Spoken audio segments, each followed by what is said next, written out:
Good evening to all of you. We'd like to welcome you once again. We have taught the talk show program organized by the People's Core team. My name is Htet, and I'll be moderator for today's session. So this program is organized every Sunday at 7 p.m. Myanmar time. This week, the topic we have prepared is about the Federal Democracy Charter.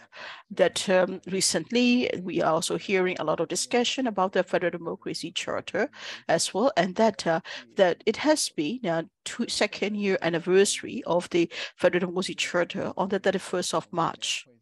That Federal Democracy Charter, or the FDC, is the cornerstone of the Spring Revolution, with the collaboration of different Spring Revolutionary leading fronts such as NUG, NUCC, and that coalitions.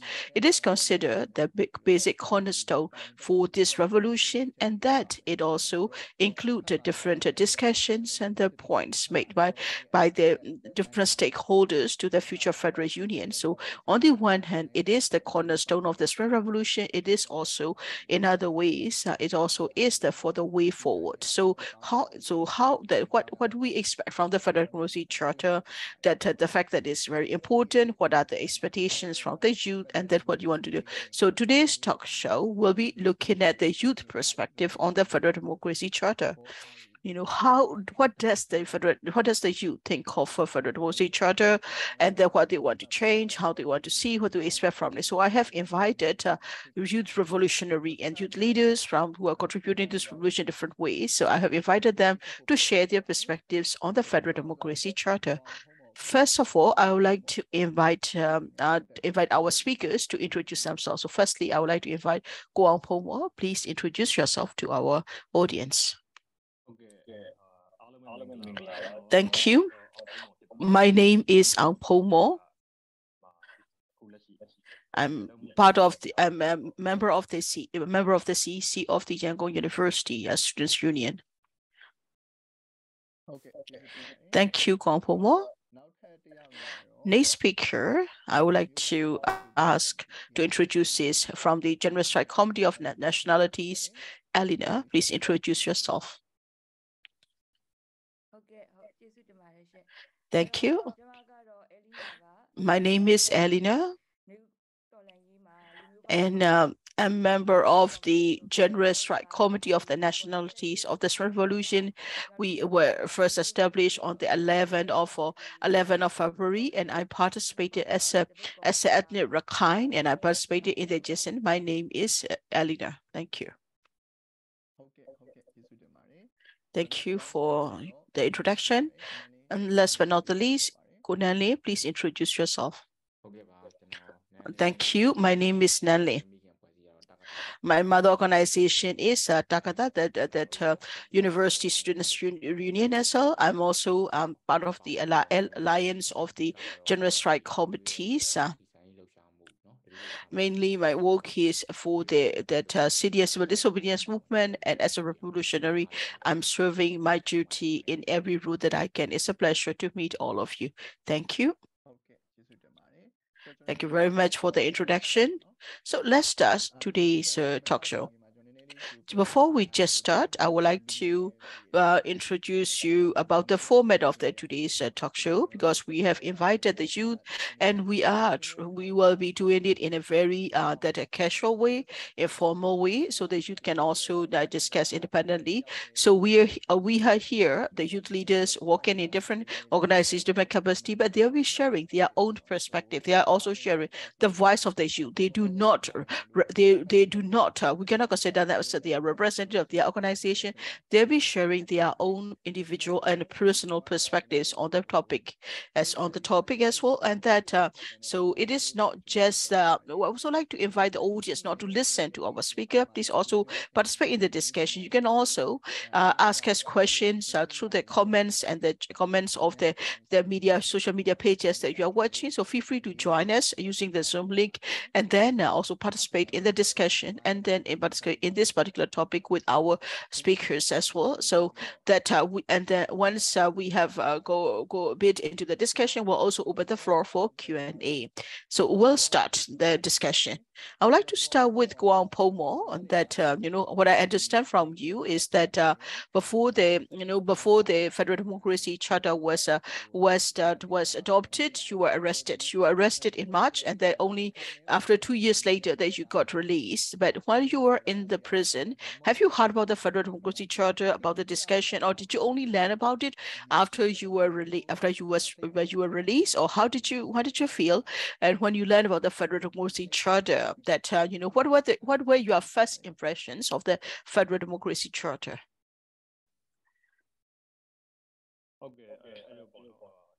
Thank you.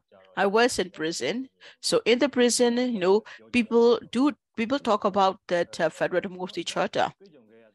My experience, that in the prison, the people inside the prison, they are not very interested in. I know about the Federal Democracy Charter. As a revolutionary people, we had some expedition. We discussed about the Federal Democracy Charter, but people inside the prison are not that interested. Like other prisoners do not talk. Those who are in prison, they were not very interested in the Federal Democracy Charter. I mean, I don't really see that the general population inside the prison, they are not interested. I think people, when you are inside the prison, if you look at for the general population, general inmate population, I mean, there are other things that attract their attention more. Like, for example, maybe will the revolution be over in next 3 months? They are more interested in that. Then that maybe there will be a R2P coming to Myanmar, right to protection to Myanmar. That's what they are interested in. That's what they talk more about it as well. Maybe because of and maybe because they are inside prison, they're not really that interested in Federal Democracy Charter, in fact. Okay, so this is what we have heard from the people, from the inmates in the prison. But what about Guang Pomo? What is your first impression of what is your general impression of the first impression of the Federal Democracy Charter? And then what is your general opinion right now? Well, while I was in prison, I didn't know much about the prison. I know that they are drafting the Federal Democracy Charter, and that they are also discussing to reach an formal agreement that we know. But of course, I had some expectations from the Federal Democracy Charter, in particular that I've been listening, and we're trying to listen to this as well, and that like the National Unity Consultative Council, as well as the processes they are undertaking, we have been trying to listen to that while I was in prison. That said, well, once when I was released, and I was a little bit, my expectations were where my expectations in a way they dropped. I had it dropped. I mean, that's how I realized it. But and there are things I'm not very clear about the Federal Democracy Charter. It starts from the drafting process. There are things I'm not very clear about. This Federal Democracy Charter, who had the responsibility of developing this Federal Democracy Charter? It wasn't clear. I think there are issues. There are problems that the people who are inside the Federal Democracy Charter, like I say, those who were in part of the drafting process, how can they not name themselves and that they are not so like this kind of Federal Democracy Charter, it tells the future. It is about the future of our society, about a very important proposal. If they are going to develop such a charter, shouldn't there be transparency to an extent? Shouldn't there be some transparency? But like people even refuse to tell who they are, and that there should be some this kind of investment. People need to have the courage to say we are the ones who are part of this drafting process, because we are talking about the future of the country. It's an important proposal that they are producing for the future of the country. Why can't they be shown themselves to be the other one who's responsible for that? That's my first reservation. Can I continue, or do you want me to stop? Please continue. Keep it short and brief. Okay. Well, if it have to be brief, because I have to say it a little bit longer than that. So, okay, I will give you another round, another chance to speak. Okay, so you're saying that you're not clear about who drafted the Federal Democracy Charter. It's the NUCC. NUCC is who drafted the Federal Charter, and on the NUCC website there are organizations which participated. That's clear. Which organizations are part of it, but the process, the actual drafting process, I like who really are part of this process.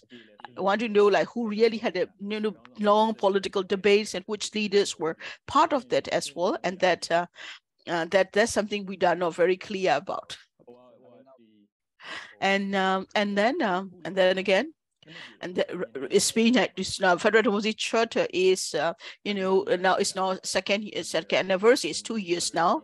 That I think it was the federal minister, I think federal affairs minister, Dr. something. He I think there was some point who said who was part of the process, and there was some like KNU, and the secretary of the KNU was there. All this we know about. There's some of them, but not really who they are, who are in the we don't know really clearly who is involved with the process. That it was not clear for me.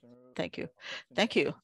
Thank you. Thank you for sharing. And I also like to invite other speakers as well. And that I will also ask you I will also give you another chance if you have other personal you want to share. Now I would like to go to Elena. Elena, as a youth, what are your impressions of the Federal Democracy Charter? How do you see it? What are you, I mean, like, how do you feel? How do you feel strongly about it? And how do you feel that not so strongly about the Federal Democracy Charter? That when we say youth, and that I think youth is like sometimes we have to take over from our elders, or that our elders from our senior generation, that even if we want to or even if we don't want to, because on the drafting of the Federal Democracy Charter, the GSCN participated in it. GSCN participated in the drafting process. In doing so, how do we see the process? If we talk about how satisfied we are with the process, but this kind of organization, this kind of groups to happen, kind of discussion to take place, that we have pushed hard. We are one of the organizations which just pushes it for the Federal Charter as a political roadmap. I will talk about our satisfaction or lack of after that. So General Strike Committee for the Nationalities, we participated in it, and we came from different other nationalities, because in Myanmar contest, the military coup is a political issue. So to resolve the political issue, it is important to think about politically what kind of setting do we have. Should we have we need to have a platform of a collective leadership where we have different stakeholders and different groups are joining, and then we discuss to reach common agreements and the consensus, which will give us to the government and also interim government and the revolution process. We are part of that platform as a youth, part of this General Strike Committee for Nationalities. We have participated strongly. We have participated dynamically. We are given a lot of inputs how the youth want to see the process. Like Wang Pomo has explained, he was not there. We were lucky. We were fortunate that while he was in prison, we're outside and we're able to be part of the process. So what we have expected, what we have worked on, and the Federal Democracy Charter is not totally what we wanted, and we are not, in totally 100% in favor of the Federal Democracy Charter that was finally adopted as well.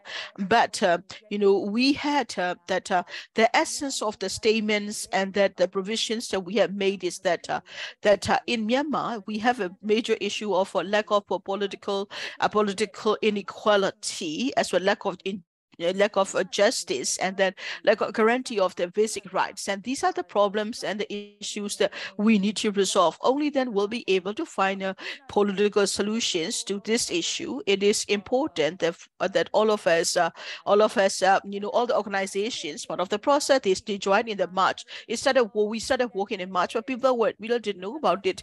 We get some information because we're not in a situation to be able to release publicly what we are doing. doing. If you look at and if you also look at the political roadmap as well, that we have the NUCC, and then we also have you have to have the NUCC. That's like first the mother, and then of course but then the child, the NUCC has come, that NUG has came in, but the NUCC is not yet there. So it is in a way, it's a bit of a issue, and said the NUCC body came after that, only after 2021, that were able to have convene their People's Assembly and then do that as well. So in a way, there was a bit of a reverse order as well. So are we happy with that? The part one of the Federal Democracy Charter, we have the basic principles. We are quite satisfied with that as well. But in the part two, and how do we want to work on it? And that for the youth who are participating, how will we implement it? The energy that we have forced, the time that we have spent, the investment we have made, it seems opposite. The part two seems to be opposite. In the part two, we see a lot of dominance and influence from the union, and it going into very centralized system as well. So that in this revolution, during the revolutionary period right now, we are facing a lot of challenges. But recently, that that the NUG government has announced this about the current humanitarian assistance, and that's something can be very have an impact on a large impact on that as well. And this is happening because these are the problems of the charter to not being clearly not very clear as well, that the charter is something. I think if there's something wrong, the charter needs to be flexible. That the charter needs to be, we need to have a chance to be able to review and review and revise the charter, because it should be a working document. It is not comprehensive. There are still that needs to be done, and it is important to review and revise. It's important to bring in more input as well. So despite the inputs and the time and the energy and the efforts we have made, in reality, what came out is not really that satisfactory. That's what the point I would like to make. Thank you. That I think in terms of the timeline establishment, it should be NUCC first and then NUG camp. But then again, there was a situation pressure for the establishment of the NUG, and the NUCC came later. I understand that this order was reversed, and that's chaotic. And you also mentioned that there were a lot of inputs and there were a lot of efforts from different organizations, but the result wasn't very satisfactory. So can you give us an example of despite the efforts and the result wasn't as substantive as it could have been? Yes. What I was sharing about what happened earlier is that the political stakeholders had to meet the political status, met like the federal first ministers and all these political leaders. They met and they discussed. At that time, what happened was that the trust issue. I think it is important for the people to understand, and people should know about that. That's why I'm also discussing as well. Once they started it, what happened is that during the time sorry about that. So to continue the discussion, they are there. That we have we started talking. Different state political actors are there. We talk about that it's so well. Then we talk about so that there was the charter was not adopted yet, but NUG government was established. We still have an ongoing government about that as well, and then the charter. We also talk about that the charter 2. Everybody wants the charter 2 to be rediscussed, and the charter 2 has been discussed and the revised as well, and that it was we first issued it in April. So but then what happened is that and then we have to the NUG was established already, and then we have to do that. And then what I want to say, that instead of NUG coming out first, but it has to be NUCC instead of NUCC, it was NUG, and then we have to follow quickly behind to issue the charter. So in the part 2 of the federal charter, what I'm saying is that if we look at the organisms of that government, and if we want to look at that it is we have already talked about the abolishment of the Federal Democracy Charter. We consider the Federal Democracy Charter has been abolished as well, and that and when we do that, we can talk about it as well. We can talk about how will be the structure of the government. We do have the freedom to discuss as well, and that but that said, there was also the issue of the issue of like there should be the position of the state councillor. It take a lot of time to discuss about the state councillor position, and that in the end, then they say that there were also like because due to the political considerations, in the end that that we have to that go back to that as well, and that so in the end that that we had to go back to the format of the end of the 2008 constitution. That's what I'm saying. So we have heard about this in the previous news discussion. So it is a topic that should have been discussed separately.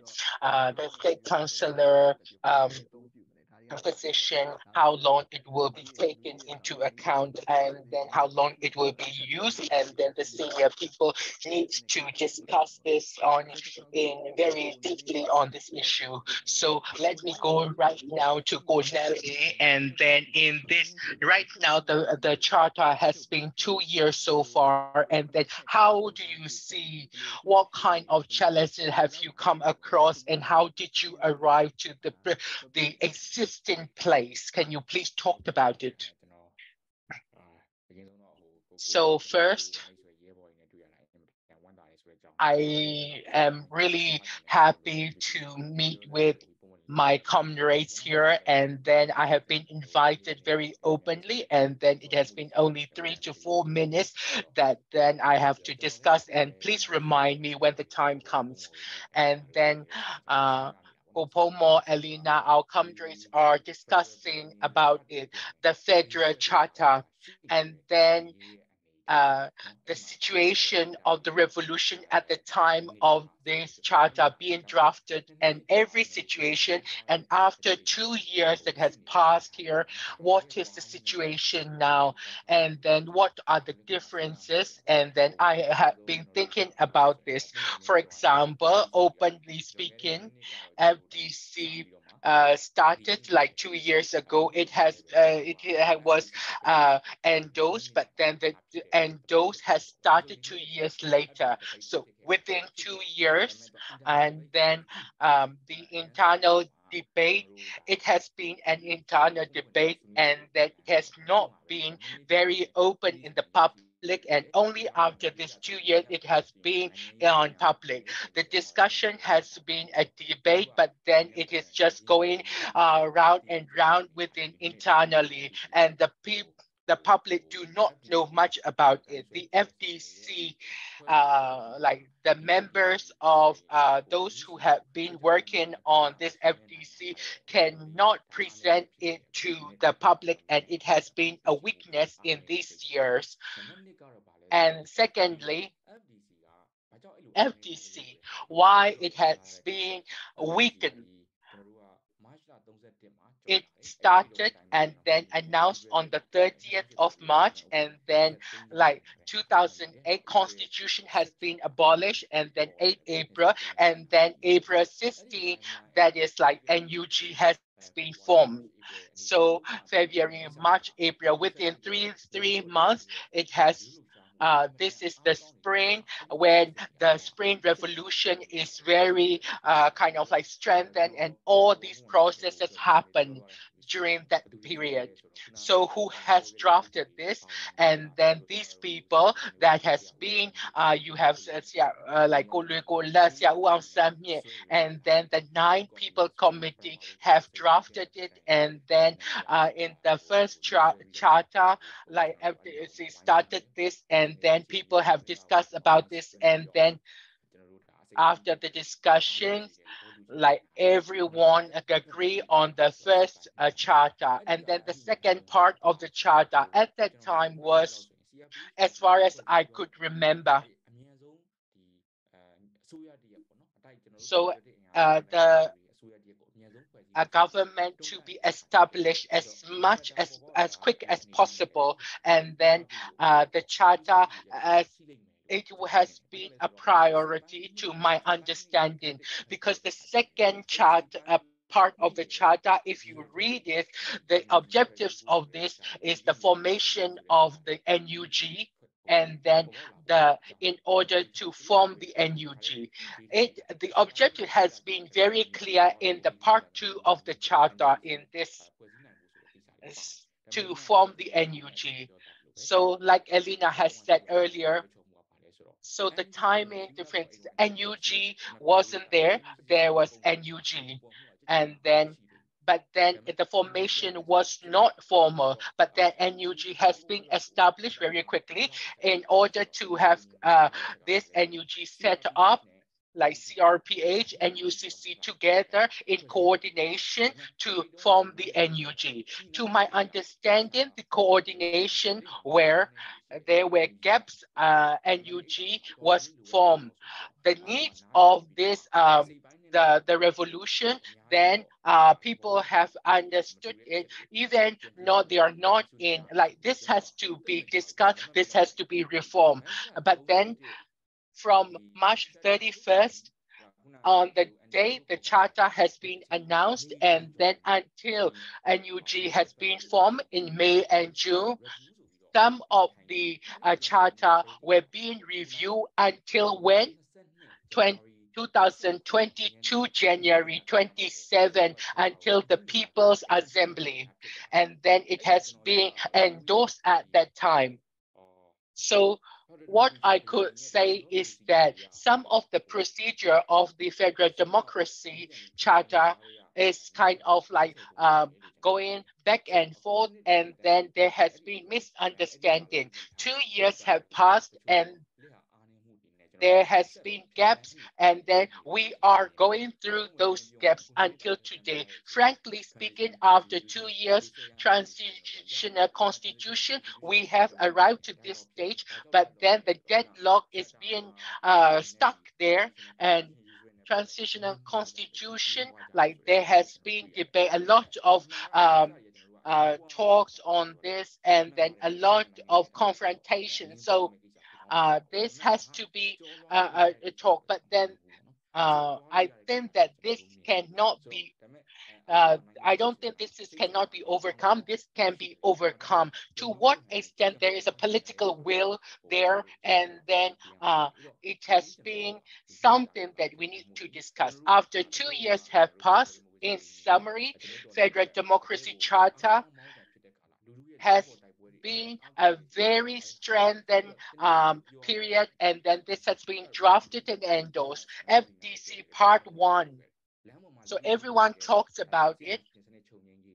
So everyone wants the military to take the ship to cease, and then for a federal democracy to have been established. We have heard about many people's voices, and then the federal democracy charter will kind of like influence. It is not just our voices. It is the historic like this agreement that we have had so far to be established during that period. So everyone have so all the forces, they accepted the FDC first part. But then the second part, how are we going to overcome this revolutionary period? How are we going to do during this time, like federal values, and then how are we going to fight the military dictatorship? Like there has been like quite a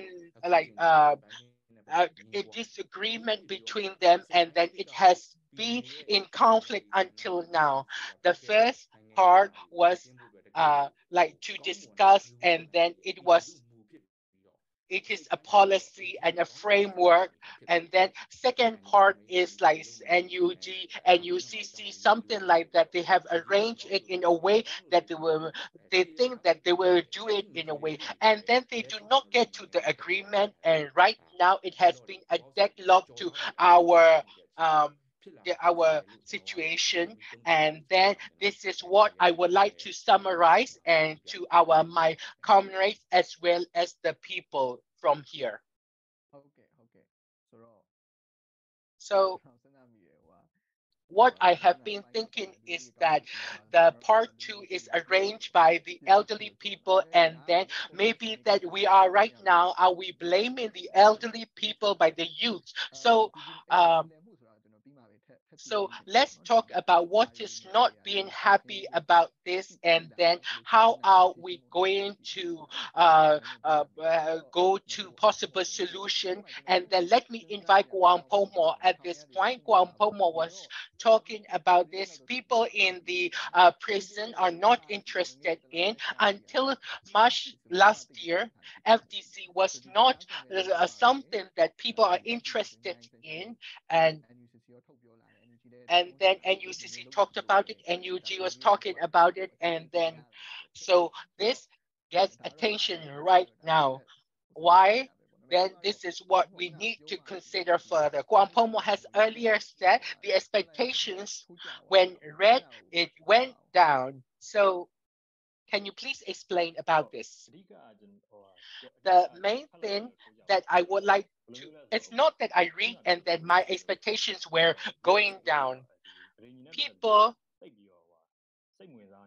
are not interested in this charter, not very much in having expectation, not only people in the prison, but outside as well. The charter itself, why do we need it? So our political forces, revolutionary forces, for the future, we need hope. And we, under this hope, we will become united. So it is the expectation for unity.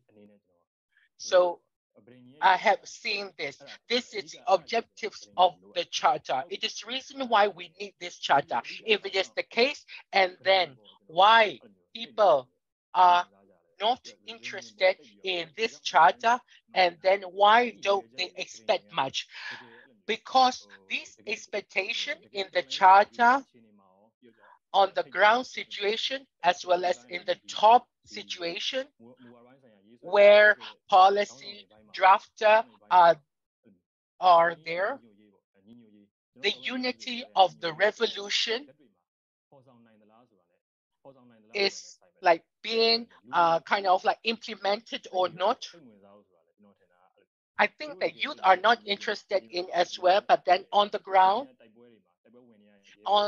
in the fightings on the ground, and people who are working on the ground, these charter, they don't feel about it. They have not been impacted by the charter. The unity that we are getting is kind of like fading from where it should be. This is what I am seeing. And then it is also on the ground as well as in the policy level. This is what is going on the ground. How do I say?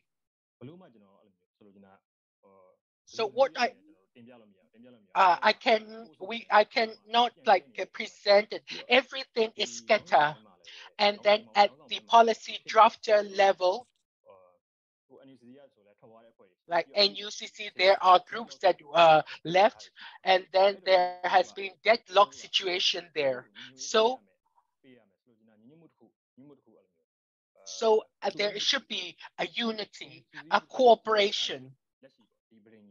So this charter that should give us a unity has reached to the situation. We need to look at the problems there. And what I am sure is that when it comes to the unity, it has been over 2 years that the revolution has passed, and so the military dictators are our common enemies. It is our all enemies, common enemies, and then we are taught like we cannot be at the unity just that the military dictator is our common enemy. We have a number of stuff. 2008 Constitution abolishment, but then at the same time, after 2 years, what we can say is that 2008 Constitution is being abolished, but then when we have this agreement of this abolishment is in order, even though we agree to that, this basic agreement still cannot give us a unity. It is therefore we need to do something more than this, and then so the charter is not that we go against it. What we are against is not just only that we go against something and then we are together, not that we want to abolish something. And then unity is not just by that. We knew that right now, this charter, when we are talking about this, then we need to think about this. We need to have hope for the future. How are we going to have what kind of societies in the future? What are our hopes for the societies? And then the drafting of the charter should be based on that. And therefore, on the other side, why we are facing this kind of deadlock and why our hope, expectations cannot become something good. It is kind of like arbitrary. And then with the we need to understand something about the system. This is what I think, because 2008 Constitution, we are out of the framework of 2008 Constitution, and then we are going to have this, but then 2008 Constitution framework, as we are outside of this, we cannot say that we are on the track.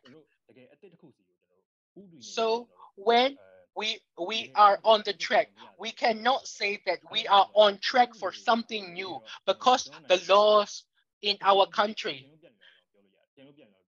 is kind of like going around and around, like the laws are there. So the constitutions are many, like 1947, 1980, to something like that. So all the after the independence, which constitution? None of the constitution there can guarantee us away from the military dictatorship.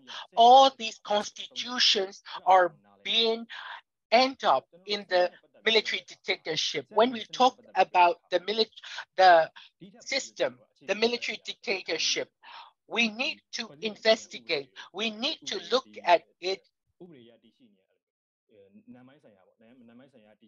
So that is something spiritually, physically there, and then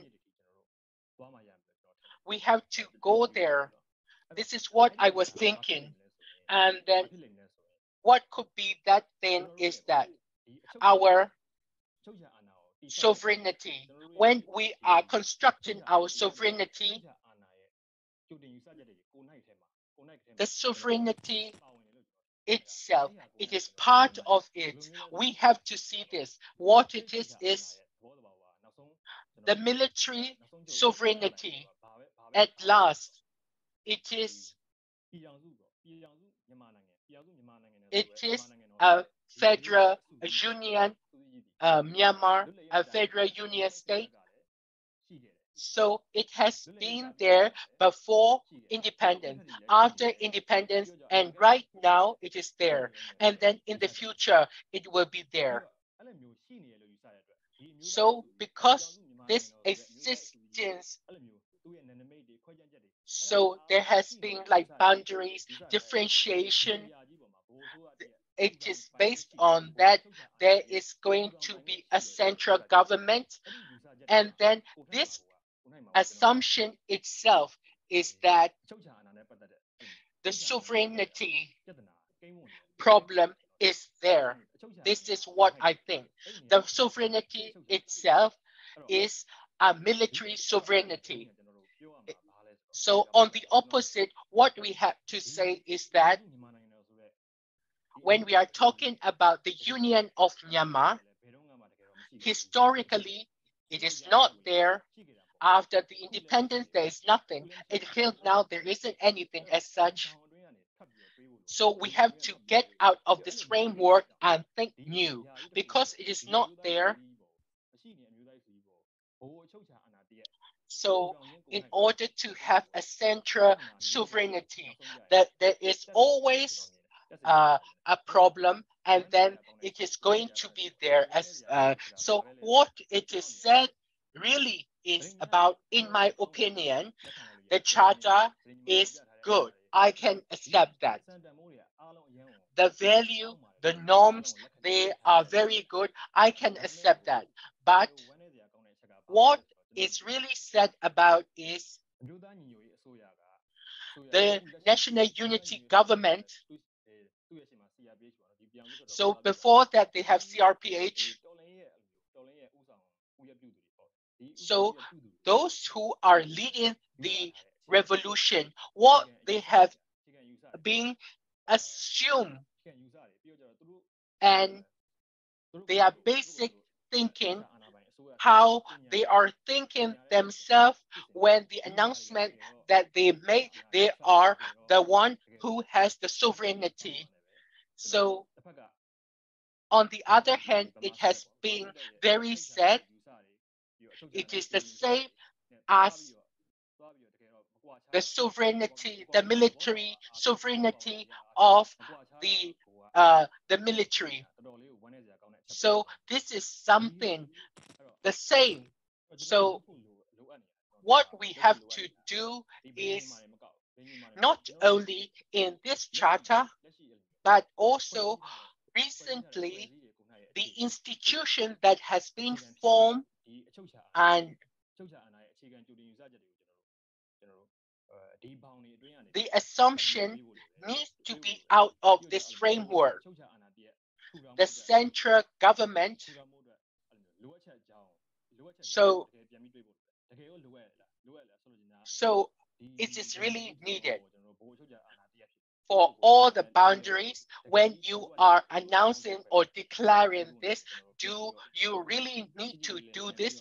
The question has to be asked to ourselves. This is what I would like to discuss. Thank you very much. And then you have discussed a lot of things here. And then I do remember two things from here. First, the charter, does it really bring a unity? So people who are drafting this charter are not united. So can this charter bring us a unity? This is the one thing that we need to be aware of. And then secondly, if we think of basically the sovereignty, the formation of this, we need to think more. It is not just finished after 2008, but then we need to go beyond this framework. So, and then if we have time, we'll come back and discuss about this. Thank you very much.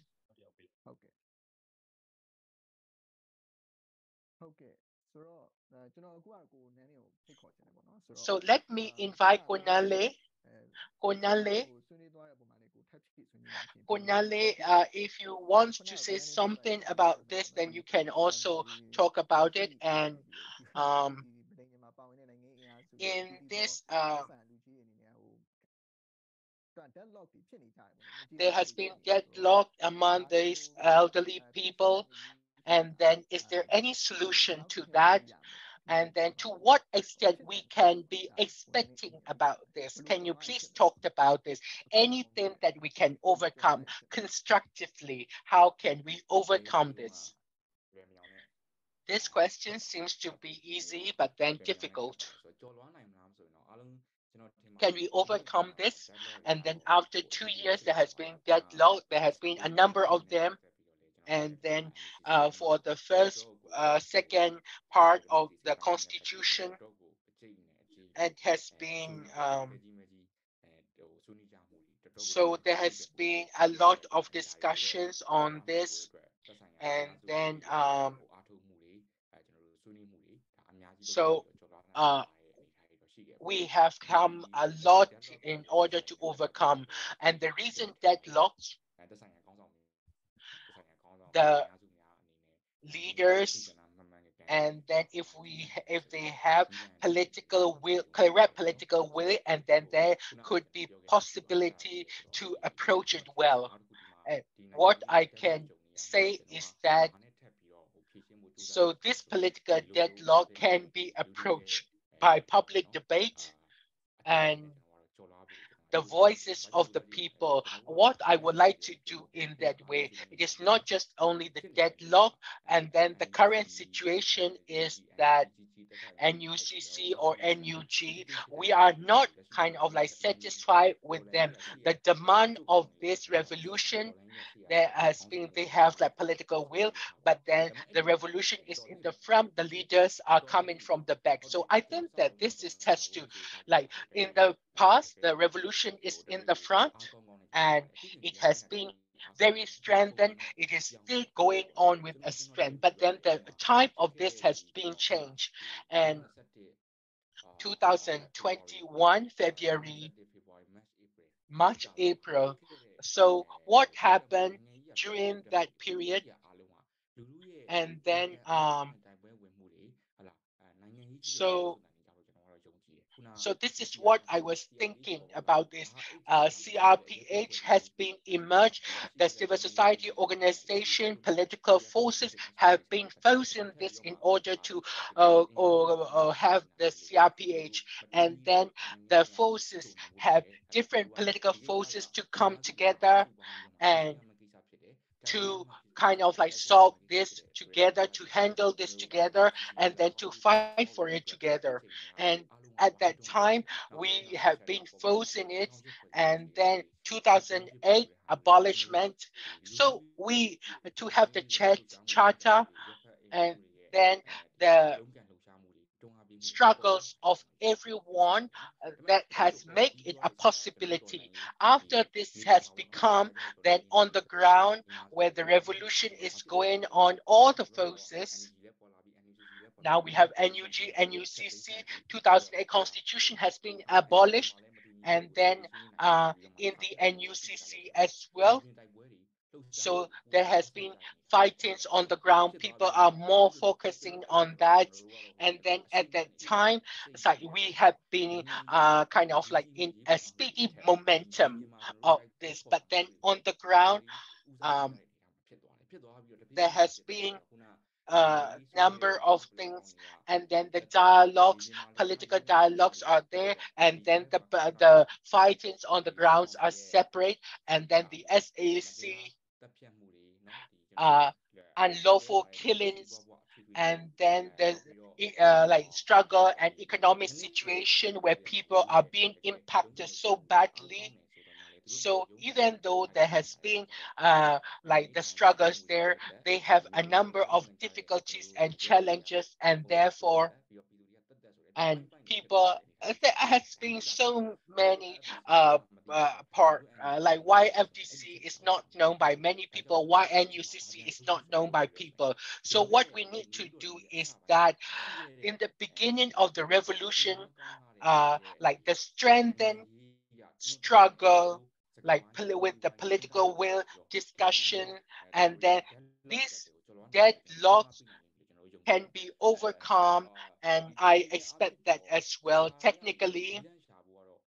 In order to find a solution through the charter, the other day, Yaman Nomyu has also discussed, I wanted to refer to her, and then in the part two, there has been like deadlock, and then we refer to the first part, the federal value, standard, norms. We refer to this, and then we can approach this. Yamanome will say that, and then I would like to say this again. FDC is one, I have to read it, the first part. As far as I remember, the introduction, the conclusion, and then chapter 5, chapter 4, federal union constitution, guideline, guidance, and then chapter 1. So the objectives, and then if we looked at them, how are we going to construct this union, and then what do we have, and so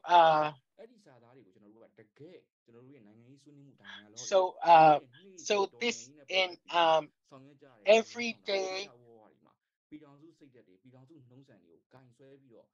union norms, and then people's standards, this deadlock can be approached, and this is what I am seeing. And then if I want to compare with 1947 era, and then in 1947 era, what our ancestors were saying is that it's not very fancy. Federal is something not very popular. And then only at that time, Aung San and then ethnic leaders, it's like look for the federal mentality. Since then, he has given promises, his activities were there, and then the trust was gained because of this. And then in that situation, NUG, CRPH need to discuss about this. Federal issues, it is everyone's issues, and then federalism. So we still do not know about the federalism. The Spring Revolution has given us the idea of federalism. And then, so people understand that there should be no dictator for the country to develop. And then the federal is something that people came to realize during this period. And then CRPH, so I think that they are CRPH and then the union parliaments. So they were saying that they are being elected by the people. They need to listen to the people if they are saying this. Right now, in the revolution era, these movements, like the union policies, norms, and value should be invested in them, and then and their struggles, their solution need to have a commitment to this. Only then we will have a number of issues that we can overcome. Otherwise, then we have like the king that has lost his kingdom, and then if we have this kind of mentality, then we will have problems, one after another. The recent problems, even if you are not intending it, but then you are portraying this. It is therefore what we are, like the problems we are facing, we can overcome, the deadlock we can overcome, and then in the future as well. But then what we are in need is that even in the FDC 1, policy 5, and then so all the parts of the part 1 is like what we have agreed. And then chapter 5 promises. How are we going to do this? Everyone being part of it has agreed to this. By holding this, our deadlock can be overcome, can be approached with our commitment. Then if we are doing this, we will be able to overcome this. And then I want to say that thank you very much.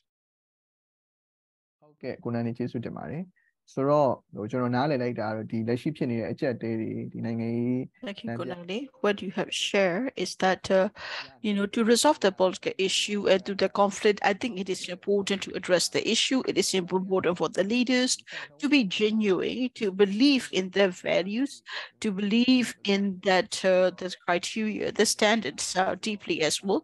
And that I think it is also important to start doing the public outreach, reaching to the people, to what I understand is to be like to act like the youth as in, like, we're not talking about the age factor, we're talking about to be casual, to be more open, to be talk about what went well and what went wrong, and to have an open discussion. Thank you. Now I'd like to give it to Eleanor, and then I will also go give you a turn to the question and answer. So please place your hand down so that we can give you a turn afterwards.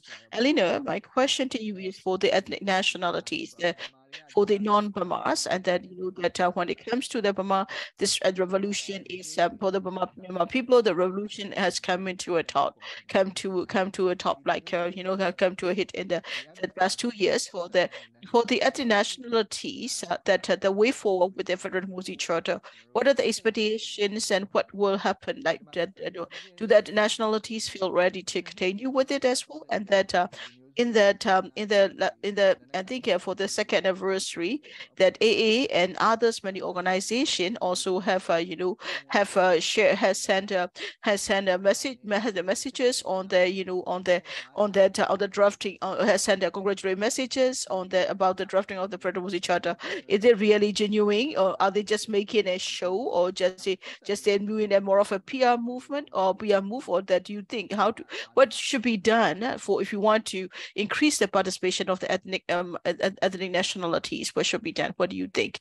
Can you share your perspective? Yes, thank you for the question. And I have said it in the beginning that sometimes we as a youth, we have to carry on the burden of our elders, of the seniors as well. And that, sometimes that we have to, we have to take on with this. We have to carry forward in a way, we are sort of like stuck in this circle that although we like it or not, I'm not saying what the elders have done is right or wrong, but we have to carry it forward. We have to carry it on. We have to carry it forward, and that in responding to that point, I would like to say that I think Gonelli also was listening. Gonelli talk about the one important point about the political world, and the Guangfu will also talk about another point as well, and that the spirituality and that physical, and it is important to go beyond the spirit, beyond the concept. I think it is important to be realistic and go to the more substantive as well. That if we were to okay, let's say that we talk about the Burma majority. Yes, with the Burma majority, even that the trust that has been endangered, the trust that has been destroyed, it is for not just one, it's been hundreds of times. And that if you look back on the history, and that we'll see there has been a for the past mistakes, and that with the 2018, and also we have the different stakeholders who are participating in the dialogue. It's not that they are not making mistakes. It's not that the same mistakes are happening again and again. So if the more mistakes are happening, then people will not be able to build trust, because we need to build trust. That to build trust, it is important that, for example, like the Federal Restriction Part 1, which has the participation of a lot of communities, a lot of actors, and that there are such values. I think it is important to adhere to these standards. These standards and values are on paper, but that in reality nobody is following them. In the Charter 2, that although it's only in paper and that it's not being practiced in reality, and that is difficult. That is difficult to get the trust and the participation of the minority, because other minorities always have to hesitate, because they know that it's not going to happen. They are also very concerned that will there be political mistakes. It is important to make the changes, to make them happen as well. It is important to review and revise them. In the beginning, when we cannot talk about the federal, who is in the Federal Charter, that is largely relevant to this. Although the charter is there, but when we give, it's not that when the charter does not give anything to that people, and then they will say that as well. They said they could be blamed for that. They could be there could be issues for that. So that's also their concern as well, and that it is important for us to see to what extent can we can we review and revise the past mistake, how we can make it correct, make it right for the participation of the minorities. These are the obstacles that are the reasons that are the causes which will depend on participation of the minority. GSCN is we have the participation of the many nationalities. We don't have the 135 so-called minority ethnic nationalities, but if we look at the faith that we are putting in the way forward for the federal democracy, those nationalities came in because they believe in the federal democracy, they believe in the way forward of the building of the new nation. So it is important for us to be able to overcome that. It is able to go past beyond what is happening or what has happened as youth, as a youth from as a nationality, from the nationality. How do we want to see the future Myanmar? What are our standards? What are our values? I think it is important to discuss them, and we are also talking about we are also now doing dialogues on the political political aspirations. Sometimes people will ask us like I also wonder, why cannot we go forward? Why are we repeating the same things? But then again, shouldn't we be focusing on what we can do? And this is something I will often say that, but in reality, when I as a youth, when I'm participating in the political contest, and then I will see that it is important for the elders have been weak. They had not been consistent in giving the voice of the youth of the people, and that because we are still keeping going with the way that has been in the Palo back in the 1950s, and they are still going with the same setup, the same structure. So what does youth want? What does you want to see? What is the nation that you aspire to? That must be taken into consideration by the actor as well. Another is about the about the collective leadership. We talk about how important collective leadership is. That it is important that there should be a political landscape. There should be a political architecture which allows a collective leadership. It is important for that to happen. That's something should talk intergenerationally. As a youth participating, this also is an issue I have noticed as well. To summarize my key points, that in the federal democracy setup, to reach the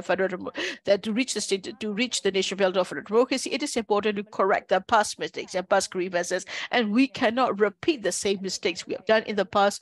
We cannot commit the same grievances again. And it is important to work with a commitment, and we can create a platform where we are equal, where we adhere to that. You cannot even stop people from coming in. But now you're saying please come in, and asking people to join, but people are not coming in. People are we're not joining that because the content is not welcoming. The content does not really allow or give people for space or guarantee, and that's why they are not joining there.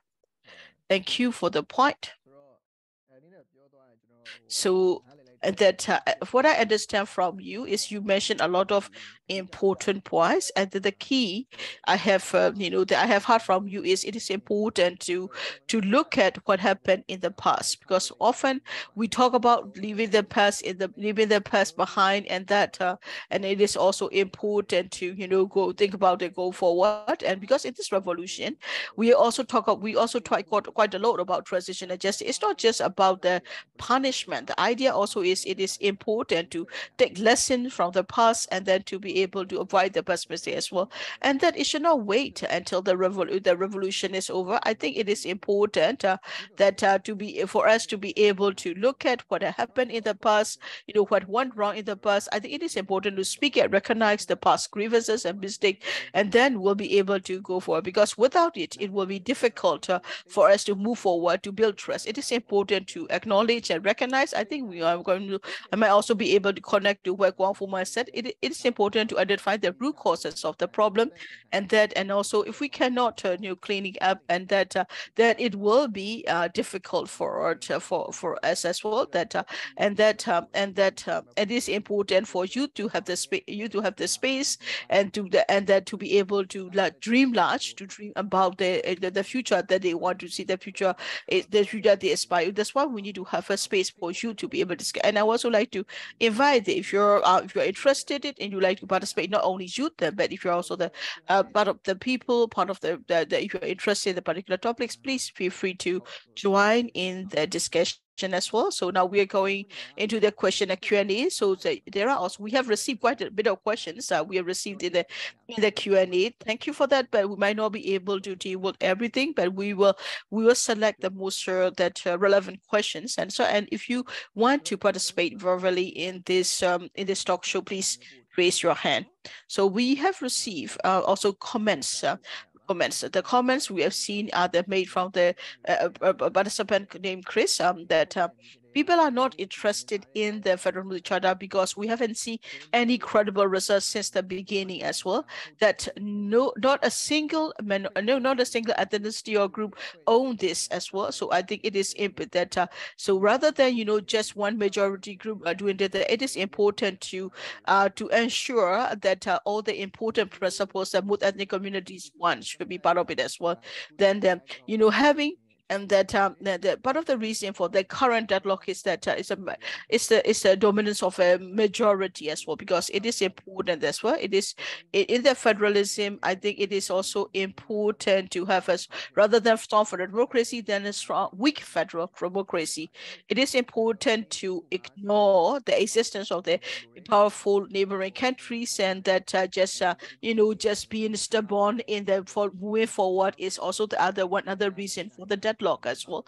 That in a revolution, militarily, it is important to create alliance, but without the interim constitution, there won't be a strong political commitment. So without strong political commitment, then ethnic revolutionary forces, which has been resisting for the past 60 years, well, they do not want to risk their manpower, their weapons, their ammunition, and the stability of their ethnic nationalities to participate in it as well. So only when there is an interim constitution with a strong political commitment, then there will be military alliance as well. So I would also like to give the floor to the speakers to respond to us. There was also comment about that. There were also something a lot of people discussed, is that there is a need for an interim constitution. So I'd like to check the speakers to see if they want to have any comment. Do you think that will they be able to? Do you think the interim constitution could be a way for it as well? And that will it be the same? Like, will we be still going round and round with the same issues, same problems? What do you think? That I would like to ask you. Maybe Konani, do you want to try to answer this question? Yes. I will share my opinion very openly. So federal democracy, that Federal Democracy Charter Part 2 is for they call it the interim arrangements for the interim governance as well. That in other words, that it has I understand that there are elements that should be in the constitution. They are in the Part 2 as well, and that and why do we still call it? Why do we know? To turn it into a constitution is that if it is a constitution, because I think the idea is that the constitutions, the drafting process, as well as on the adoption, all that is to be that can be difficult.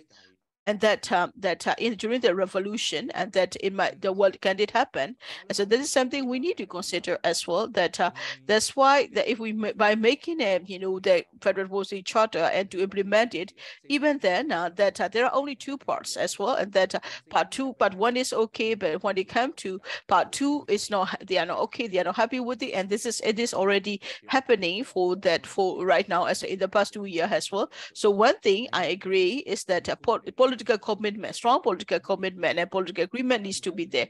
Yes, in the 2 years, it is needed as well, and that we need strong political agreement after 2 years of the Federal Democracy Charter. That I totally agree and can live with as well. That we have that we have the Federal Democracy Charter, and the next we have to happen is that we need to have a transitional constitution, so that we knew that we have to go into that transitional constitutional arrangement as well. And that in the past 2 years,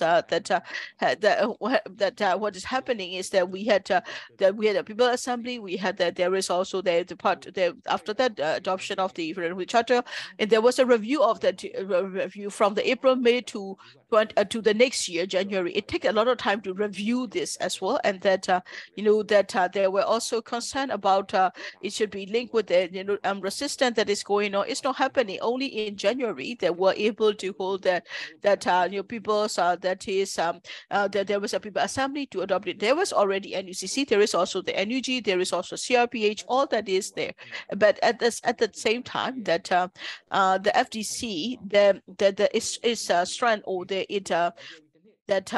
only after it was only adopted after 1 year of drafting. So in a way, a lot of time has been spent for that as well. Okay, now it has been adopted by the People Assembly. What do? We talked about the transitional constitution.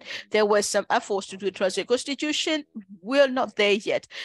We still are having difficulty to study. There are a lot of deadlocks to draft the transitional constitution as well. So strong political agreement is important. Strong political agreement is important for the transition, so that we can start the process for it as well. And that I think it is important to have a political path, and the political path needs to be there, so that it can't be all the political actors, the mainstream political forces, as well as the other ethnic revolutionary forces, those who are working closely with the NUG or that and others, other ethnic organization. They need to be there. They need to be in this part of. You need to a political where all the ethnic nationalities will be part of it as well, and that is important. So that the only way we can implement a transitional constitution. We can also win a transitional arrangement as well. So we hear that often.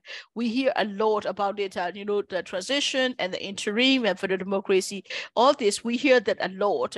Right now we consider as a current time we consider as interim period. So we need to be. Is it okay? Can we draft the constitution? Can we exercise that? Can we be able to use that? There are challenges. Can we adopt it and can we develop it? Can we can we exercise it? So the challenges are even more bigger as well. And that we are very concerned that we could end up in another deadlock as well. So it is important when we think about the Federal Democracy Charter. I think it is important with the Federal Charter. There are also challenges. I think it is important. Would it be a way? Would it be better to review and revise the Federal Democracy Charter? That's something that could also work as well. And that's something I'm also thinking. As that's something we consider. Can we do that as well? And that so I think it is important. We need to have a political path, because for the drafting of the constitution, we need to that it is important to have among the revisionary acts. So it is to be able to strengthen the political agreement as well as political commitment, as the way we have done so with part 1 of the Freedom of the Charter. Not just agree on the principle with something that can be implemented, that can be worked. We need to have that kind of political platform and political path. So thank you. So I would like to give you the same question to you, Hphone. So Gonelli had talked about the need for a political path, so that it's good if we can develop a federal constitution, but it is also that you also talk about thinking about there are different considerations about the interim constitution, transitional constitution, political path, etc. So Hphone, in your perspective, that drafting the interim constitution, could it be an answer to the current political deadlock, or do you have other considerations? Please share. Firstly, I hope you can hear me. Yes, we can hear you. Firstly, I think what we need to think about is that either the Federal Democracy Charter or the constitution, whatever it is, I think we can accept that they are great, they are good, and that people are already saying that. I can even say that even without drafting, that, oh, it's going to be good, it's going to be excellent. I'm sure it will have the essence of the federalism. I'm sure all these elements will cover. We can say, yeah, that's great. We can even accept that, even without seeing or writing a single word as well. And that, what that either you talk about it, that spirit of the union or the federalism. I think although we have it, we are although holding on to it, but the actual action, the actual work that we are doing might seems to be differing as well. That okay, we can say that, okay, we look at the 2020 election. In the 2020 election, NLD won by a landslide, and that through this, that NLD, through the NLD, have the parliamentarians. They came with the parliamentarians, and then they have a legitimacy. They have the representation. This is something we can all agree to. No problem. We can all accept. But that's that, and that is based on that. I think it is. That that to form that we want to form the union of Myanmar with the territory, that the territory set up, and that to consider the supreme power, to announce the supreme power, to serve as a federal government. They set up a federal government based on legitimacy of the parliamentarian. That's too simplistic. Too simplistic. Why? Because if you look at, there are some presumptions that you have to make. That that union of Myanmar is already something that you have to consider that it has existed before, it is currently exists, and that it will exist in the future. Based on that, then we set up a process as such as that is that we have they have the right to form a central government. They have the right to that form a formation of a federal government or the union government.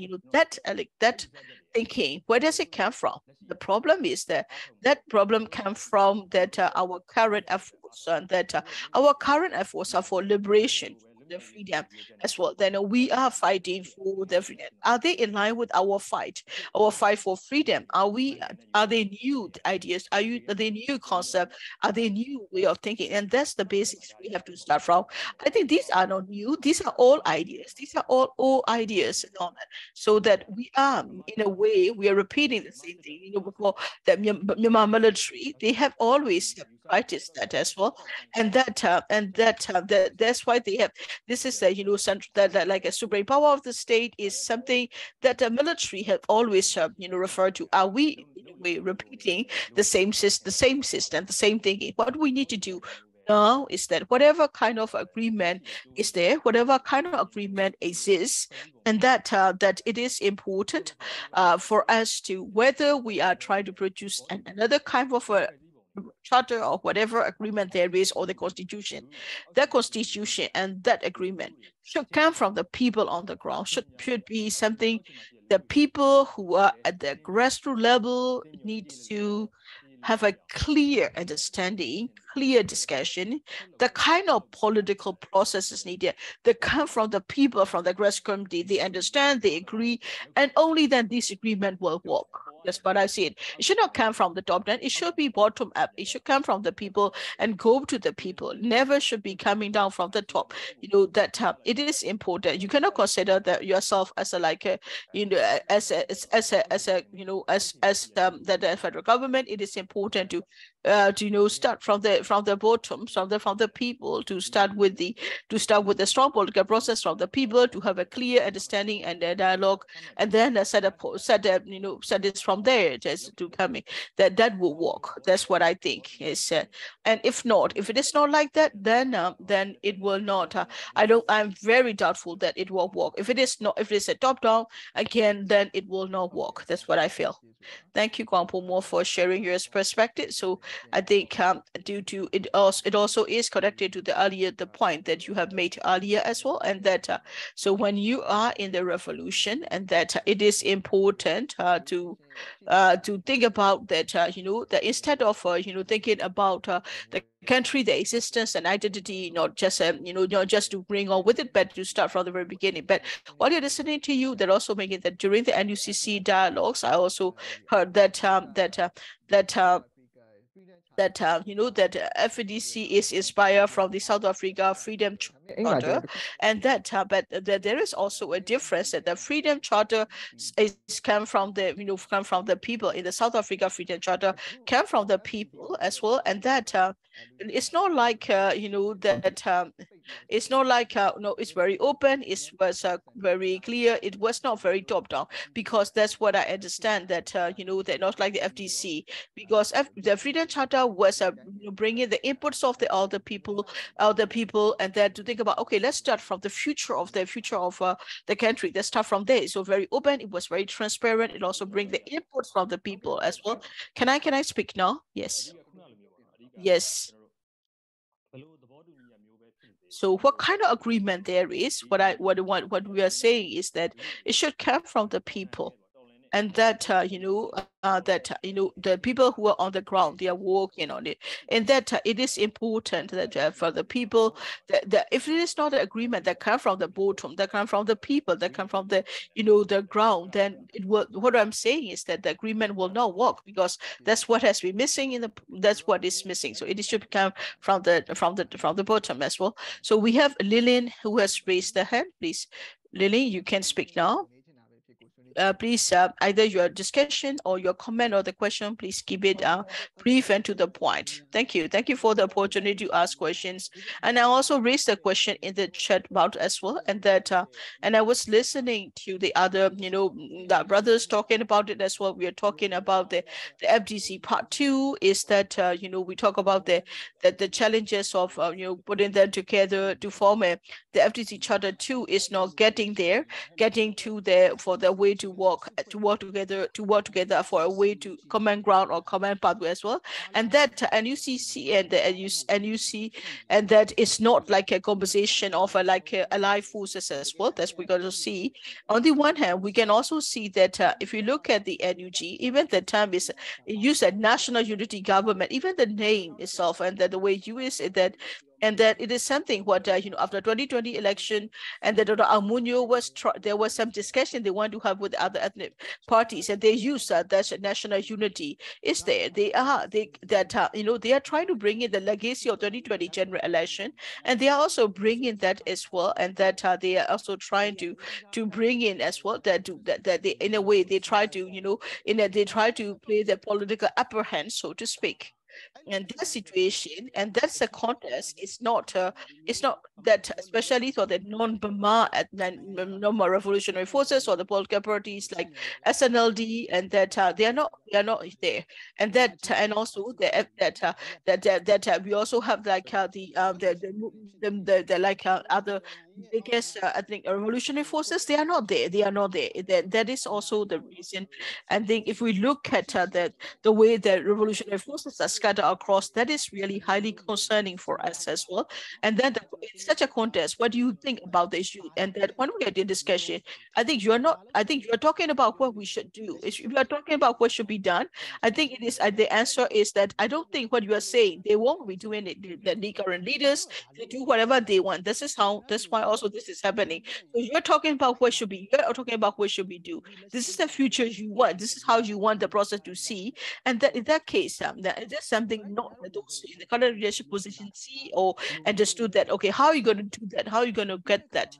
And that's something I would like to ask you as to that. Now, right now, a lot of people talk about this is the revolutionary period, that it's a revolution. That means a revolution means going against the obstacle and the challenges and to reach the goal as well. So for me, where do you, my question is, you give recommendation, that's fine, but where do you want to go and how are you going to get there and what will you do to get there?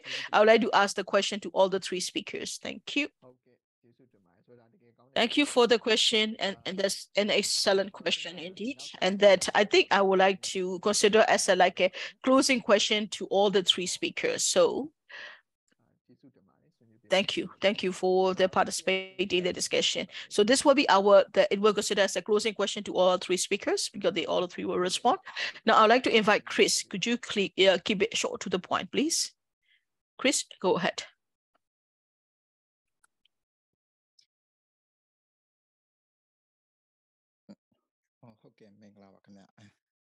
Good evening. Thank you for the opportunity to participate in the discussion. What I would like to say is that rather than to have an interaction, maybe it's more of a comment. Maybe there could be some question as well. That if it is possible, please you can also use it as a comment or a question, however you want to.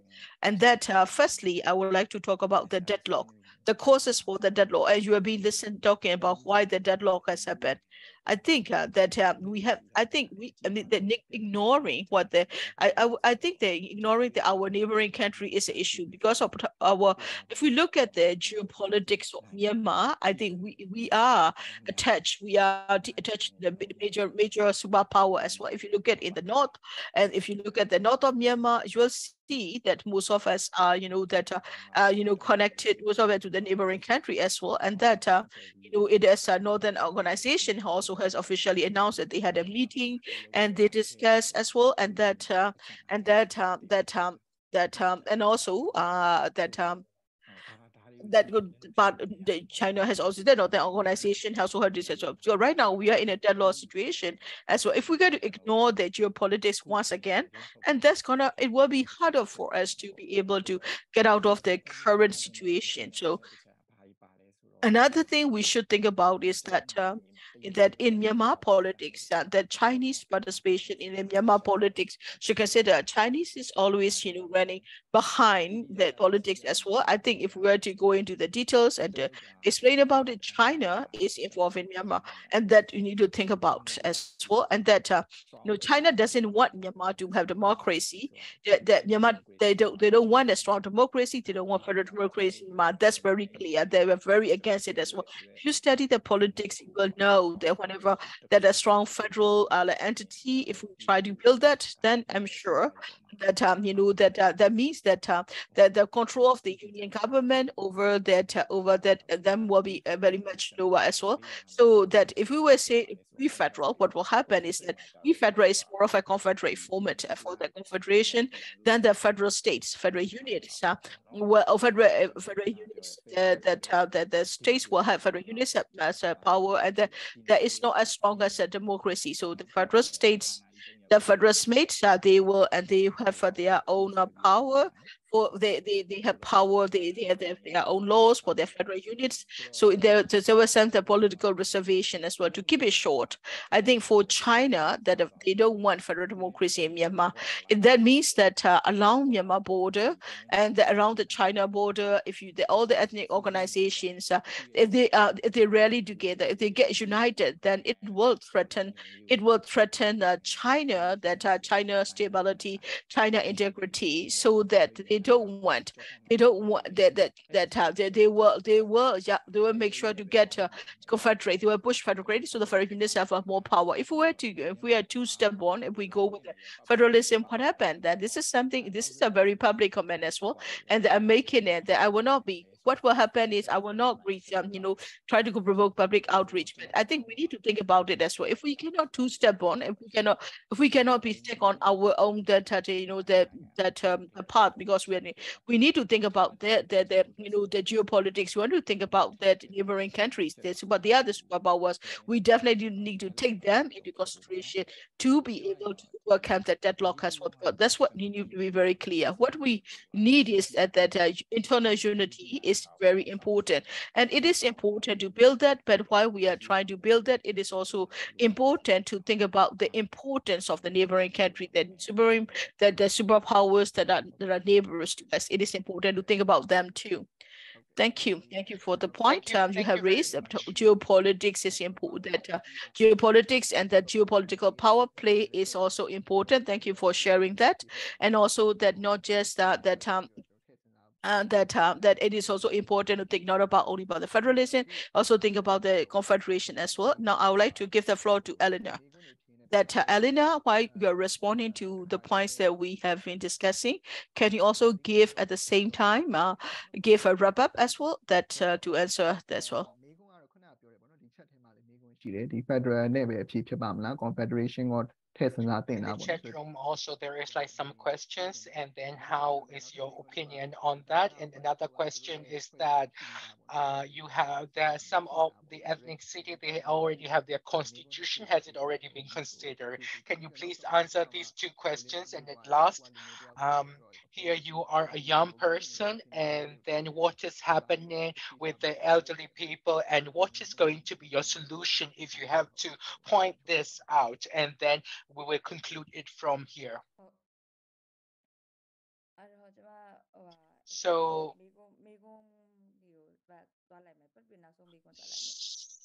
let me go to the questions. And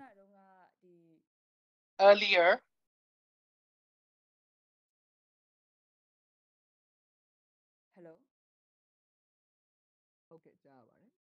yes, we can hear you. So uh, at first, what we are doing as young, and then young people wants what, and as we have been part of it, we have been continually not asking and then not saying that this should happen, but then this has to be political ambitions. And this is the reason why we should have these things. And then as a young person, I am saying this, but then sometimes we write about this, and then we have we are never writing it. We are asking is that like this is what we are asking. We have to be part of it. This is our political ambition. We have to work together with it, and then after this, and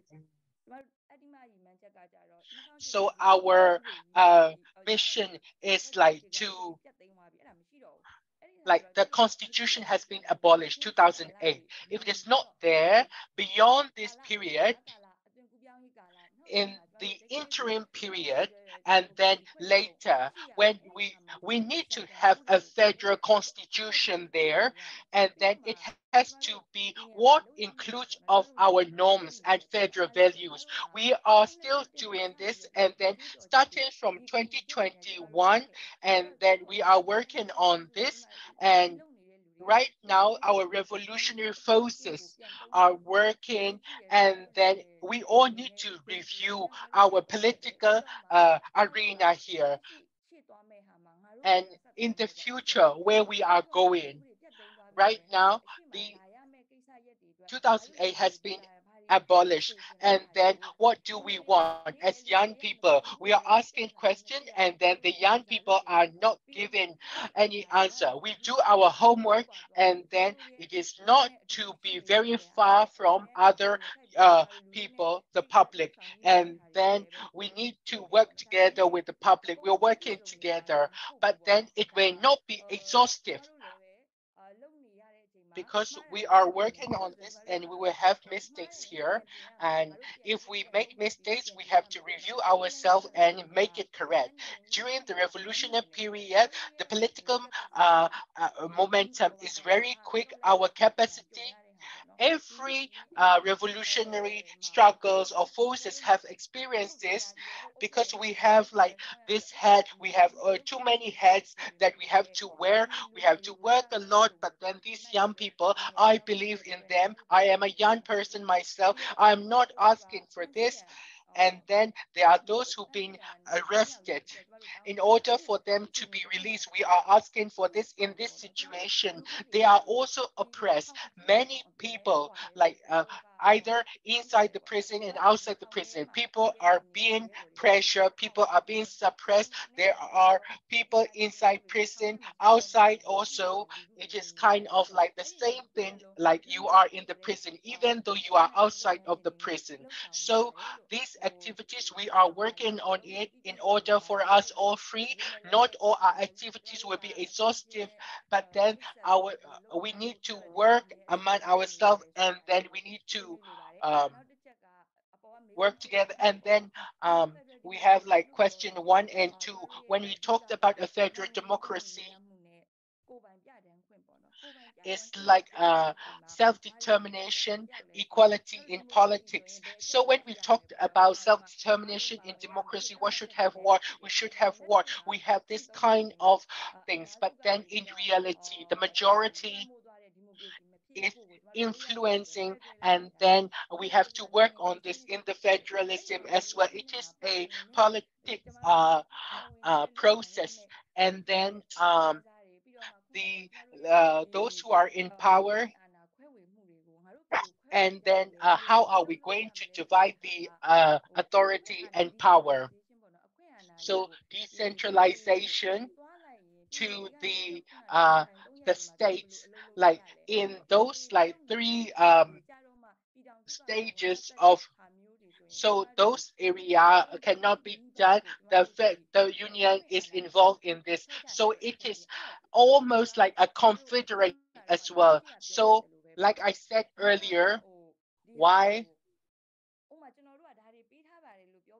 like these are in the inside, but then like confederate, like we will continue to talk about it even if our political situation like creates this kind of arena, like people will not talk about confederate or anything like that.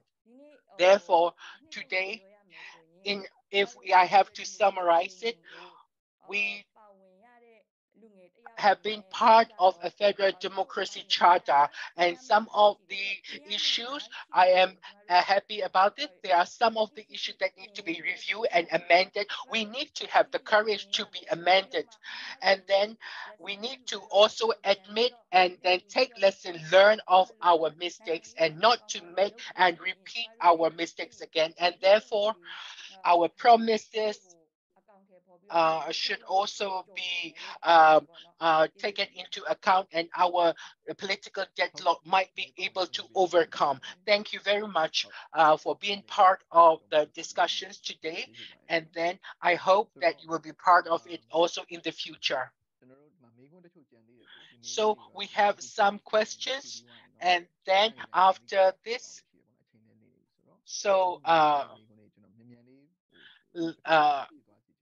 let me ask you to kind of like answer questions very quickly. We have not all the questions will be answered, and then I will kind of like choose the most relevant. Here we have a comment. So those who are in the revolution, as much as they could do, like mutual respect and division of labor are in needed, the mutual trust. If we have doubts, and then we can overcome that. And then if we are blaming one another and then kind of like pointing out fingers, then our situation will all not develop. And the other thing is, so we have this network. So so they are using their, so the revolutionary forces, why don't they want to use this? Is CRPH not accepting this, or ERO are not accepting this? I would like you to kind of like talk about it. Kwang Pomo, can you please talk about it?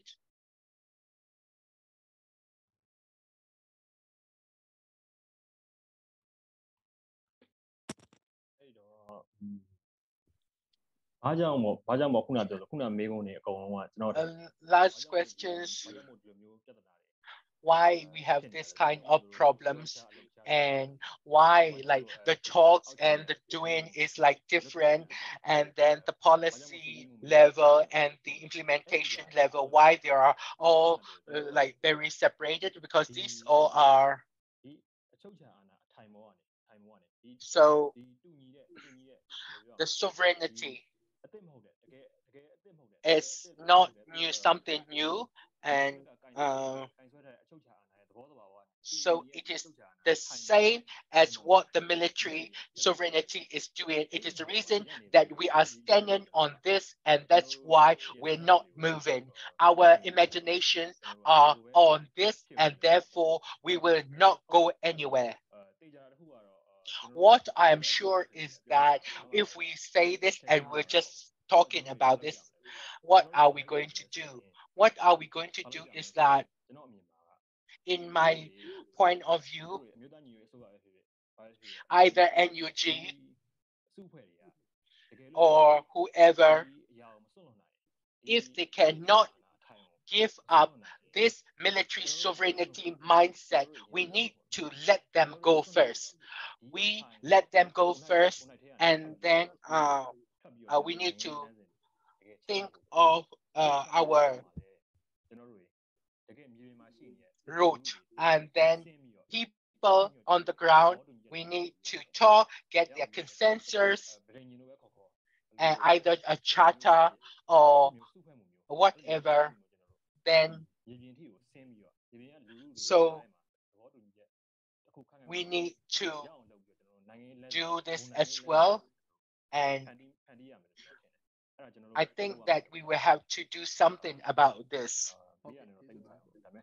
I I don't think like what it's really answers, but then Konale, can you also note it on some on this? There are a number of questions, and therefore let me talk about this. First, I have this question since Cornelia question what we are going to do. So want to say 2 points. The first one is with regards to the revolution.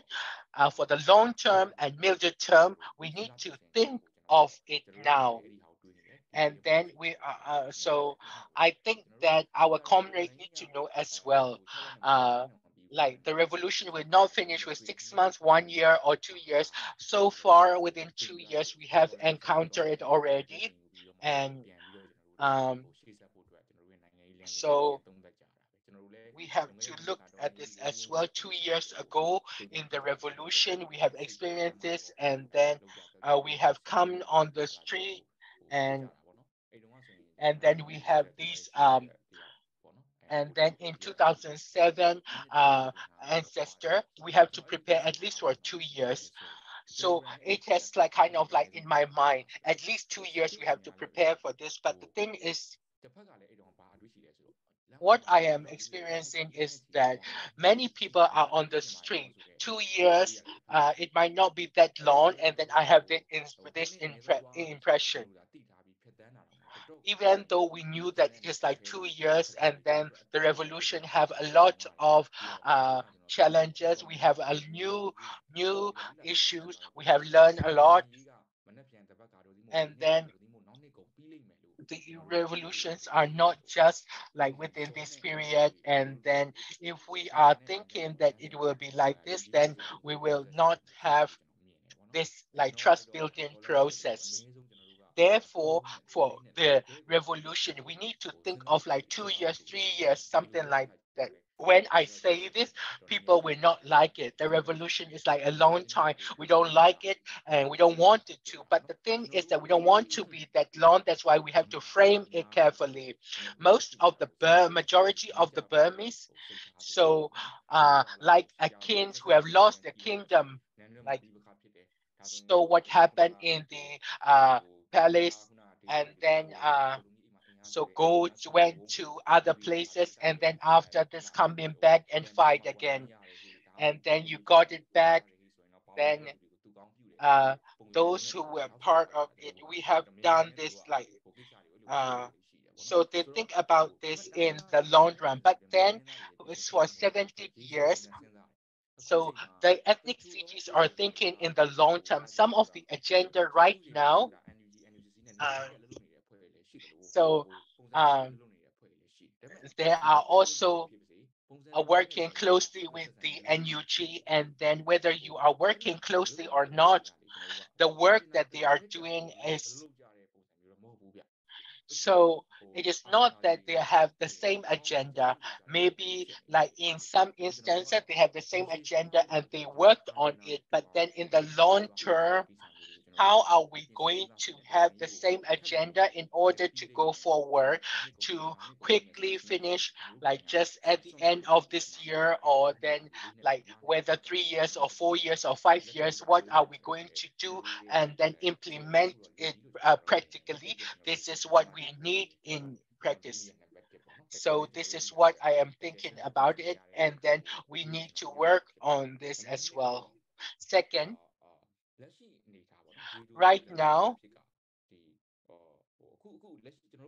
and then in the past, in the Spring Revolution, then the army will not do will not be like this, and then the army will warn, and then we know that the army will never win. But the thing is that what about the revolution forces? Will they win also? So we have this kind of question. So if the the army does not win, and the revolution forces are also like this, how do we do? So this is we are like the revolution forces needs to are working hard in order to get a winning advantage, and then in order to be on the right track, nobody has the solution. The NUCC, NUG does not know, ERO does not know. So it is not true that they do not know, but then nobody kind of like come up with the solution. So we need to kind of like come up with the solution, and then it is not just one group, one organization coming with the solution, but then NUCC,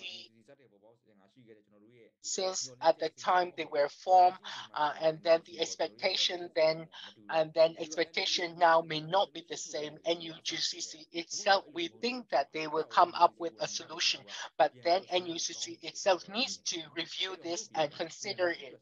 So in order to have the solution right now, and then from the deadlock frame, but then an alternative, we all discuss about this, like what about more and widespread political forces are involved and get political commitment and promises. I think that this is what we have to do right now. And you see 2 years have come across, and then it is not that we want. And then what about the alternative ways? For the political forces, what are the commitment and what are the promises and what do we want to achieve? So, and then third, so in our forces, among our forces, it is not just that we have come to a loose space. The division within the public is also becoming huge. And then like people have also changed. People are interested in the revolution itself, where it is going to win. But then they cannot get information to them. And then some of the information they get can also divide them in different ways. And then within 2 years, there has been daily struggle in our societies as well. Our society needs to be built up once again. And then like the elite, some of the people in the town, and the lifestyle has become a normalization. And then there has been a lot of things, and not we feel that this is not a good, and then we are kind of like fighting one another among ourselves without fighting our enemy. So going to the disco or drinking beer, why it is like that? Is this like this because of the changes? Young people should be in the school. They are not at school. They are not educating. Then they don't have a learning space. And then what they have become, what it has become, is that the military cronies are doing, and then like they are forcing it, and then the enemy is working towards the people to have this. And then you are going to school, you are non-CDM, you are CDM, you sit at the bar, I don't sit at the bar. If you have this kind of division, and then we have to stop that as well. And we need to help one another. We need to unity, and then we need to build this again. And then in the future, we will be able to stop this. So what I have to say is that I have seen three things here. We need to prepare for the middle term and long term. The revolution will finish in a short time. We have to stop this kind of thinking, and then we have to prepare well in advance. The agreement, consensus, and promises and commitment needs to be reviewed as well. And UCC and UG, they need to kind of like come to a solution to that. And third, within the society, the differences, the division. This is because of our enemies. We have to see this and then create our unity again. In other words, our standard, our values, and if you are not happy, if you're not agree with me, then go back to FDC part 1, and then some of the revolution techniques are dividing our society. This is our responsibility, so we have to go back there, and our norms, our values, we need to think about it again. And um, so with that, in order to be on our right track, we need to make effort to be on this. This is Cornelia, and other questions if I have to answer. FDC, like what about the public assembly when it is, I think there should be like a public assembly again, and then what, like the political discussions, it should not be like discussed backdoor like 2 years ago, and right now it has to be more transparent with like more transparency. If we have to do it more transparency, this is the main thing, that is the needed thing. So we need a people assembly soon. The alternative is also the people assembly could be an alternative as well. We should not be the first people assembly like the first time. So the first agenda was successful, but then we need to be we need to have a more systematic one. We need to think of more things, and then this time should be more systematic. This is the answer that I would like to give. So FTC is as as I am in, I have belief in FDC part 1, and then the ambitions, the objectives there. Uh, so like to like stop the military dictatorship, to abolish the 2008 constitution, and these things kind of like everything what we have expected and basic needs, and then among the ERO, this is also from the Benlow Agreement, and after 7 years, it is based on those agreement. Part 1, I am really believe in it, and then but then the part 2 is kind of questionable. There's a lot of things that we need that is not relevant. So we need to find an alternative to overcome these political deadlocks. So I would like to close and conclude. Because of the time constraint, I will just only talk until now and then conclude my speech here. Thank you very much, Cornelia. And I really wish to thank you. And like these problems, like people do not like it very much. It will take time, and people do not like it when you say it takes time, and then you look for the like the information here, and you talked about this. So thank you very much for your conclusion. And then Guampo Mall we have reached. So there are a lot of things that we need to discuss, and but then this is not what we can talk right now, but then we have to speak about it all the time. And then I will have this lastly in the questions. So Pamwe Molotov ask questions. Can you please, is there anything that you need to kind of like complete? Uh, so as a young people, what are you going to do? Uh, so by answering this, please conclude this this dialogue today.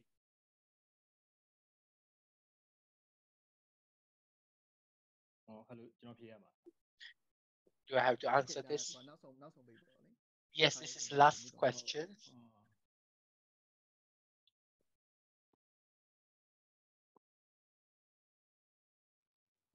အဲ့တော့ဒီ So so I will have to say something. So what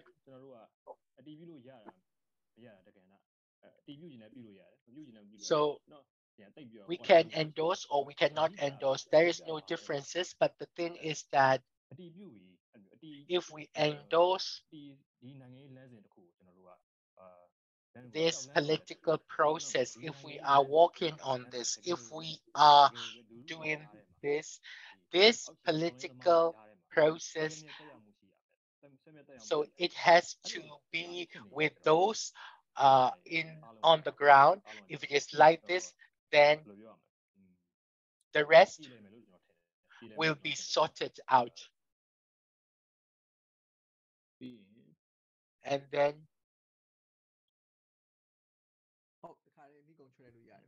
you can conclude it. As a young person, like it is not that you are telling elderly people that this is a problem, but then if you have to find the solution yourself. In my opinion, so continually we have assumed that the sovereignty, the assumption of the sovereignty, and then what the military group, the military dictators are holding, the sovereignty, the basic understanding of sovereignty. We have to overcome it. We have to throw this away, and we have to start from the beginning, from the base level, the grassroots level, and then we go there and then get consensus, the political processes. So everyone will have a shared value, and then we need this. And then I want to conclude my talks here. Thank you very much. Thank you. So we will conclude our dialogues from today, and thank you very much for watching this. And then all the speakers here, I would like to thank you all. And so right now we have a number of challenges, and we talked about it, and then we need to also refine it, reform it, and then if we do it together collectively, then we will find a solution. So I wish that we will be able to approach it and find a solution for that. Thank you.